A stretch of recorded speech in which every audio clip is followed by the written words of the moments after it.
স্কুলের দিনগুলো বেশ ভালোই ছিল। রোজ কত আনন্দ উচ্ছ্বাসের সাথে শুরু হতো, আবার ক্লান্তি নিয়ে শেষ হতো।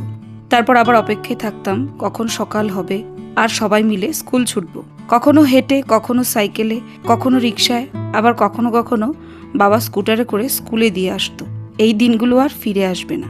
পকেটে থাকতো মাত্র 25 পয়সা বা 50 পয়সা বা বড় জোর 1 টাকা, তাও আবার রোজ রোজ নয়। যেদিন পকেটে 5 টাকা থাকতো সেদিন নিজেকে খুব বড়লোক মনে হতো আজ বন্ধুরা সবাই মিলে বেশ মজা করে খাবো অনেক কিছু। কত জল্পনা কল্পনা চলতো, আজ এটা খাবো বা ওটা খাবো। কিন্তু খাওয়া যেত একটাকেই দুটো পদ। তার মধ্যে আমাদের স্কুলের কাকুর সেই চানাচুর বা কুলের আচার সবসময় প্রথম অপশানে থাকতো।